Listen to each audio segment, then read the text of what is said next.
محکمہ اطلاعات و تعلقات عامہ پلوامہ نے government degree college Pulwama Kashmir کے کیریئر کونسلنگ سیل کے اشتراک سے سول سروس کے خواہش مند امیدواروں کی حوصلہ افزائی اور رہنمائی کے لیے ایک تقریب کا انعقاد کیا۔ تقریب کا آغاز district information officer Pulwama Wajeeza Mushtaq کے خطبہ استقبالیہ سے ہوا۔ Senior superintendent of police Pulwama P D Nitya نے اس موقع پر بطور مہمان خصوصی شرکت کی اور کامیاب امیدواروں کو مبارکباد پیش کی، جنہوں نے حال ہی میں ختم ہونے والے کمپٹیٹیو امتحان میں شاندار کارکردگی کا مظاہرہ کیا تھا۔ ایس ایس پی نے اپنے خطاب میں سول سروسز میں کامیابی حاصل کرنے میں عزم اور مستقل مزاجی کی اہمیت کو اجاگر کیا۔ انہوں نے طلباء کو اپنی صلاحیتوں پر یقین کرنے اور عزم کے ساتھ اپنے مقاصد کے لیے کام کرنے کی ترغیب دی۔ سیمینار میں سینکڑوں طلباء کی شرکت دیکھی گئی۔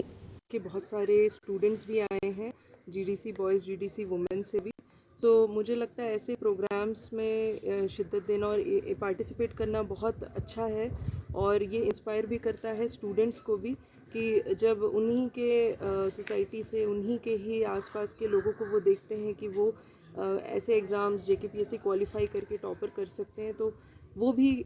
اس کو اٹیمپٹ کر سکتے ہیں، اور یہ ایک اچھا پلیٹ فارم ہے گائیڈنس پروگرام کے لیے، جو بھی ایسپیرنٹ اس میں پریپیئر کرنا چاہتا ہے ان کے لیے۔ Thank you. جیسے کہ یہ پروگرام آج کا جو فیلیسیٹیشن اور سیمینار جو ہم دو چیزیں ایک ساتھ کر رہے ہیں department of information public relations Pulwama, تو اس میں ہم پہلے ان کو فیلیسیٹیٹ کریں گے۔ سو یہ جو کینڈیڈیٹس ہیں ہمارے سکسیزفل کینڈیڈیٹس جے کے ایس ایگزامینیشن 2024، یہ ایک مثال بنیں گے ان لوگوں کے لیے جو اس میں بہت سارے کچھ ہمبل بیک گراؤنڈ سے ہیں، کچھ میرڈ ہے، تو ایک ایگزامپل بنیں گے for the students of Pulwama کہ وہ بھی ایسے